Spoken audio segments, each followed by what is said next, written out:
Welcome to politent media. Cinema వార్తలు తెలుసుకుందాం. Power star Pawan Kalyan అభిమానులు ఎంతో ఆసక్తిగా ఎదురుచూస్తున్న ఓజీ సినిమా సంబంధించి ఓ అదిరిపోయే అప్డేట్ వచ్చేసింది. ఈ చిత్రానికి సంగీతం అందిస్తున్న ఎస్ఎస్ తమన్ సోషల్ మీడియా వేదికగా అభిమానులకు ఓ స్పెషల్ ట్రీట్ సర్ప్రైజ్ ఇచ్చారు. ఈ సినిమా కోసం స్వరపరిచిన ఓ ప్రత్యేకమైన జపనీస్ మ్యూజిక్ బీటుకు సంబంధించిన మేకింగ్ వీడియోను ఆయన పంచుకున్నారు. ఈ వీడియో ఇప్పుడు ఇంటర్నెట్లో వేగంగా వైరల్ అవుతోంది. ఓజీ చిత్రంలో నేపథ్య సంగీతంలో భాగంగా ఈ జపనీస్ బీట్ వినిపిస్తుందని తమన్ వెల్లడించారు. ఈ ప్రత్యేకమైన మ్యూజిక్ విన్న అభిమానులు సినిమాపై అంచనాలను మరింత పెంచుకుంటున్నారు. సుజిత్ దర్శకత్వంలో ప్రతిష్టాత్మకంగా తెరకెక్కుతున్న ఈ చిత్రం ఒక పవర్ఫుల్ గ్యాంగ్స్టర్ యాక్షన్ థ్రిల్లర్గా రూపొందుతోంది. సాహు తర్వాత సుజిత్ దర్శకత్వంలో సినిమా రావడంతో ప్రేక్షకుల్లో భారీ అంచనాలు నెలకొన్నాయి. ఈ చిత్రంలో పవన్ కళ్యాణ్ ఓజూస్ గంభీర్ అనే శక్తివంతమైన గ్యాంగ్స్టర్ పాత్రలో కనిపించనున్నారు. ఆయన సరసన ప్రియాంక మోహన్ హీరోయిన్ గా నటిస్తున్నారు. బాలీవుడ్ నటుడు ఇమ్రాన్ హష్మి విలన్ గా తెలుగు తెరకు పరిచయం అవుతున్నాడు. ఇందులో ప్రకాష్ రాజ్, శ్రియారెడ్డి, అర్జున్ దాస్ వంటి ప్రముఖులు నటిస్తున్నారు. ప్రస్తుతం పోస్ట్ ప్రొడక్షన్ పనుల్లో చివరి దశలో ఉన్న ఈ చిత్రం సెప్టెంబర్ 25న ప్రేక్షకుల ముందుకు తీసుకురావడానికి నిర్మాతలు సన్నాహాలు చేస్తున్నారు. ఫ్యామిలీ హీరోగా తనకంటూ ప్రత్యేకమైన గుర్తింపు తెచ్చుకున్న నటుడు శర్వానంద్ ఇప్పుడు నిర్మాతగా సరికొత్త ప్రయోగాన్ని ప్రారంభించారు. ఆయన ఓమీ పేరుతో ఒక నిర్మాణ సంస్థను స్థాపించారు. ఈ సంస్థను మాజీ ఉపరాష్ట్రపతి వెంకయ్య నాయుడు చేతుల మీదుగా బుధవారం లాంఛనంగా ప్రారంభించారు. ఈ సందర్భంగా శర్వానంద్ తన భవిష్యత్ ప్రణాళికలను మీడియాకు వివరించారు.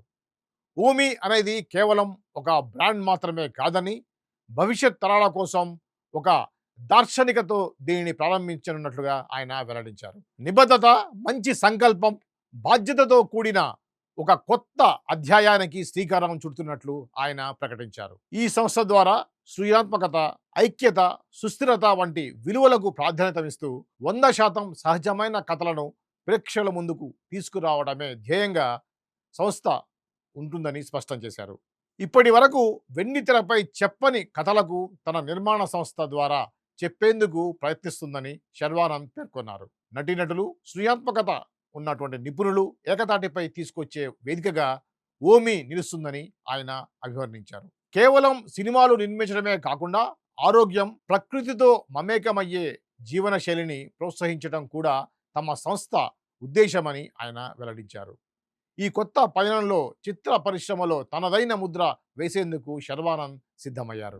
పొరుగు దేశం నేపాల్లో రాజకీయ సంక్షోభం తారాస్థాయికి చేరింది. సోషల్ మీడియాపై ప్రభుత్వం విధించిన నిషేధానికి వ్యతిరేకంగా చెలరేగిన నిరసనలు హింసాత్మకంగా మారి దేశాన్ని అట్టుడికేలా చేస్తున్నాయి. ఈ తీవ్ర పరిణామాల నేపథ్యంలో ప్రధాని కేపీ శర్మ ఓలీ తన పదవికి రాజీనామా చేశారు. ఆయన దుబాయ్లో ఆశ్రయం కోరినట్లుగా పలు నివేదికలు వెల్లడిస్తున్నాయి. ప్రభుత్వం ఫేస్బుక్, వాట్సాప్, ఎక్స్, ఇన్స్టాగ్రామ్ వంటి సామాజిక మాధ్యమాలపై భద్రతా కారణాలతో నిషేధం విధించడంతో ప్రజలు ఆగ్రహం కట్టలు తెంచుకుంది. దీనికి ప్రభుత్వ అవినీతి కూడా తోడవడంతో ప్రజల నుంచి పెద్ద ఎత్తున రోడ్లపైకి వచ్చి ఆందోళనలు చేపట్టారు. ఈ నిరసనలు అనతి కాలంలోనే హింసాత్మకంగా మారాయి. మంగళవారం నిరసనకారులు ఏకంగా పార్లమెంట్ భవనంలోకి ప్రవేశించి నిప్పు పెట్టడంతో పరిస్థితి చేయి దాటిపోయింది. ఈ ఘర్షణలో ఇప్పటికే పలువురు ప్రాణాలు కూడా కోల్పోయారు. మరోవైపు తన సొంత దేశంలో జరుగుతున్నటువంటి హింసాత్మక కార్యక్రమాలకి ప్రముఖ బాలీవుడ్ నటి మనీషా కొయిరాలా తీవ్ర ఆవేదనను వ్యక్తం చేశారు.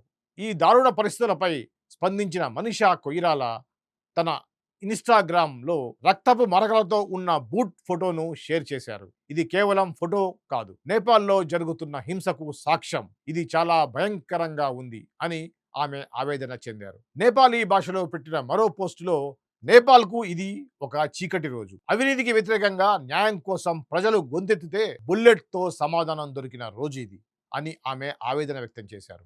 ప్రభుత్వం పరిస్థితిని అదుపులోకి తెచ్చేందుకు రాజధాని కాఠ్మండుతో పాటుగా పలు ప్రాంతాలలో ఇప్పటికే కర్ఫ్యూ విధించారు. అయినప్పటికీ నిరసనకారులు వెనక్కి తగ్గేదే లేదు. ప్రధాని రాజీనామా చేసినప్పటికీ దేశంలో ఉద్రిక్త వాతావరణం కొనసాగుతోంది. సినిమా వార్తలు అంటూ నేపాల్ రాజకీయాల గురించి ఎందుకు మాట్లాడుతున్నాను అనుకున్నారు కదా. అయితే మనీషా కొయిరాలా ఒక నేపాల్ నటి మాత్రమే కాదు, భారత భాషల్లో పలు సినిమాల్లో నటించారు. నేపాల్లో కొయిరాలా కుటుంబం రాజకీయ నేపథ్య కుటుంబం. ఈమె తాత విశ్వేశ్వర ప్రసాద్ కొయిరాల నేపాల్కు 22వ ప్రధానిగా కూడా పనిచేశారు. తన బాల్యంలో ఎదురైన సవాళ్లే తనను ఈ రోజు ఇంత దృఢంగా నిలబెట్టాయని ప్రముఖ సినీ నటి రకుల్ ప్రీత్ సింగ్ అన్నారు. సైనిక కుటుంబ నేపథ్య కారణంగా చిన్నప్పుడు తరచూ ప్రాంతాలు మారాల్సి వచ్చిందని, ఆ అనుభవాలే తన వ్యక్తిత్వాన్ని తీర్చిదిద్దాయని ఆమె ఓ ఇంటర్వ్యూలో వెల్లడించారు. తన తండ్రి ఆర్మీలో పనిచేయడం వల్ల బాల్యంలో దాదాపుగా 10 పాఠశాలలు మారినట్టు ఆమె గుర్తు చేసుకున్నారు. ఈ విషయం గురించి రకుల్ మాట్లాడుతూ, చిన్నప్పుడు స్కూళ్ళు మారడం వల్ల కొత్త ప్రదేశాలకు, కొత్త సంస్కృతులకు సులభంగా అలవాటు పడ్డానని, అలా నేర్చుకున్నానని, ఇలాంటి పరిస్థితుల్లోనైనా సర్దుకుపోయే గుణం అలవడిందని, ఈ అనుభవమే నన్ను ఈరోజు ఇంత బలంగా మార్చిందని తెలిపారు. తరచూ కొత్త స్నేహితులను చేసుకోవడం వల్ల త్వరగా అందరితో కలిసిపోయే నైజం వచ్చిందని ఆమె పేర్కొన్నారు.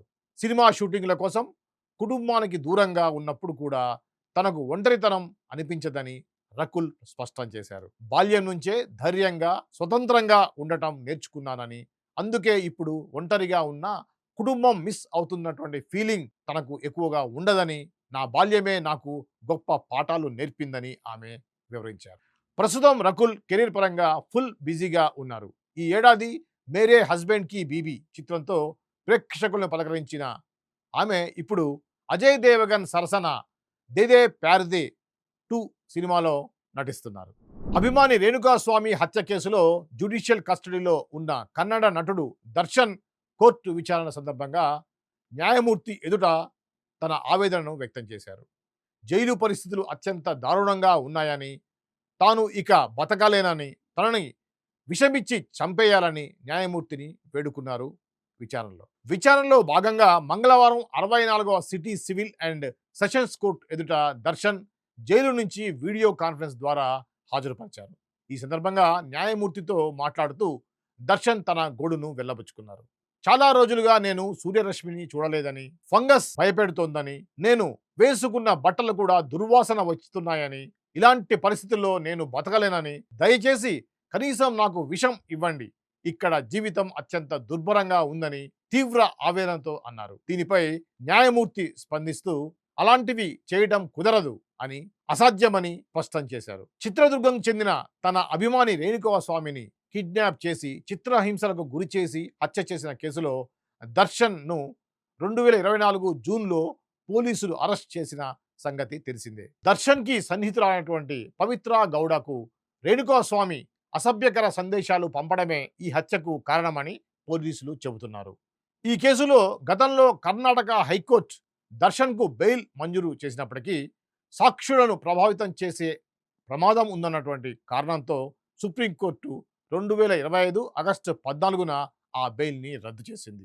జైల్లో ఆయనకి ఎలాంటి ప్రత్యేకమైనటువంటి సదుపాయాలను కల్పించకూడదు అని కూడా సర్వోన్నత న్యాయస్థానం ఆదేశించింది. దీనితో దర్శన్ని తిరిగి అరెస్ట్ చేసి జైలుకు తరలించారు. కాగా ఈ కేసులో 13, 14వ నిందితులు దాఖలు చేసినటువంటి డిశ్చార్జ్ పిటిషన్ న్యాయస్థానం విచారించింది. నిందితులపై అభియోగాల నమోదును సెప్టెంబర్ 19వ తేదీకి వాయిదా వేసింది. తనను బళ్ళారి జైలుకు తరలించవద్దని, తనకు బెడ్, పరుపు వంటి సౌకర్యాలు కావాలని దర్శన్ కోర్టుని అభ్యర్థించారు. 2 ఏళ్లుగా సంబరాల ఏటిగట్టు సినిమాపై దృష్టి పెట్టి కష్టపడుతున్నాడు యువ కథానాయకుడు సాయి దుర్గా తేజ్. దాదాపుగా 125 కోట్ల వ్యయంతో రూపొందుతున్న ఈ సినిమా పాన్ ఇండియా చిత్రంగా రూపొందుతోంది. విజయవంతమైన హనుమాన్ తర్వాత ప్రైమ్ షో ఎంటర్టైన్మెంట్ పతాకంపై కె నిరంజన్ రెడ్డి, చైతన్య రెడ్డి సంయుక్తంగా నిర్మిస్తున్నారు ఈ సినిమా. ఇందులో ఐశ్వర్య లక్ష్మి కథానాయిక, రోహిత్ కేపి దర్శకుడు. అయితే ఈ సినిమాని దసరాకి విడుదల చేయాలనేటువంటి ఉద్దేశంతో షూటింగ్ జరుపుతున్నారు.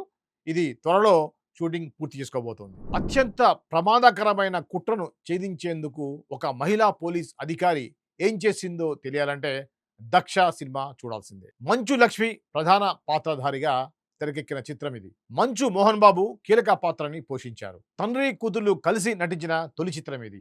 ఈ ఇద్దరూ కలిసి నిర్మించారు. ఈ నెల 19న ఈ చిత్రం ప్రేక్షకుల ముందుకు రాబోతోంది.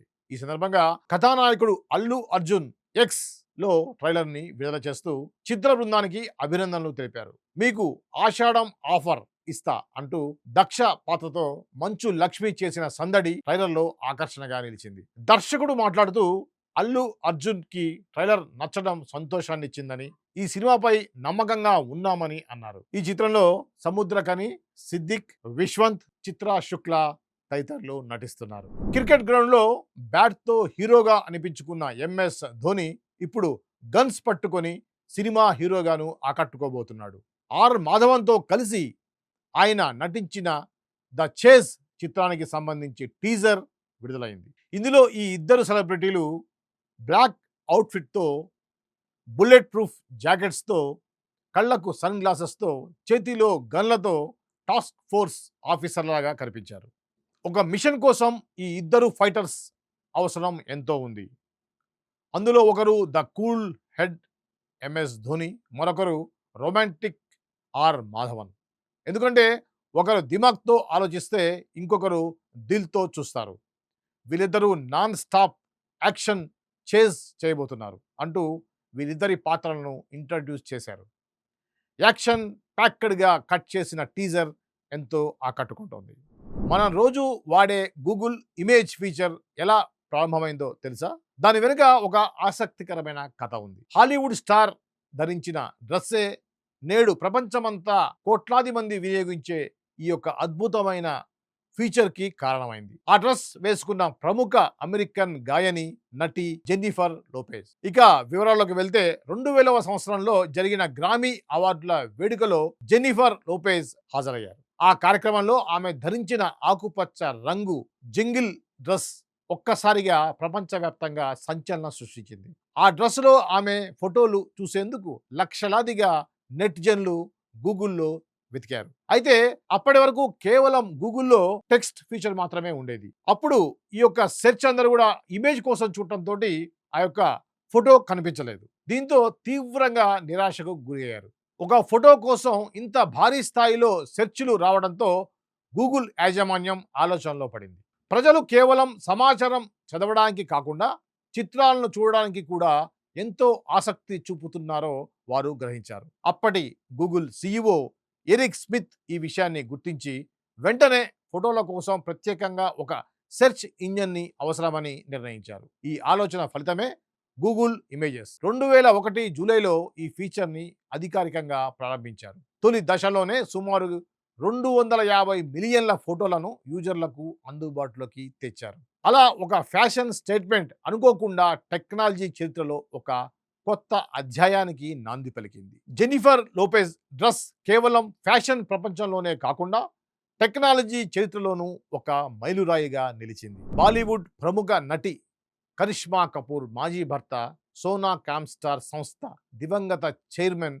సంజయ్ కపూర్ ఆస్తి వివాదం సంచలన మలుపు తీసుకుంది. ఆయన ఆస్తులను చేజెక్కించేందుకు సవతి తల్లి ప్రియా సచ్దేవ్ కపూర్ నకిలీ వీరునామా సృష్టించారని ఆరోపిస్తూ సంజయ్ కపూర్ కరిష్మాల పిల్లలైనటువంటి సమైరా కియాన్ ఢిల్లీ కోర్టును ఆశ్రయించారు.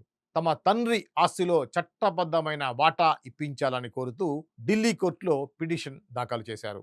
ఈ ఏడాది జూన్ 12న బ్రిటన్లో పోలో ఆడుతూ సంజయ్ కపూర్ ఆకస్మికంగా మరణించారు. ఆయన మరణానంతరం ఆస్తి పంపకాల విషయంలో కుటుంబంలో విభేదాలు తలెత్తాయి. సంజయ్ కపూర్ మూడో భార్య ప్రియా సచ్దేవ్, ఆమె ఇద్దరు అనుచరులతో కలిసి కుట్రపూరితంగా నకిలీ డాక్యుమెంట్లను సృష్టించారని కరిష్మా కపూర్ పిల్లలు కోర్టుని ఆశ్రయించారు. ఇది ఈరోజు సినిమా వార్తల్లోని విశేషాలు.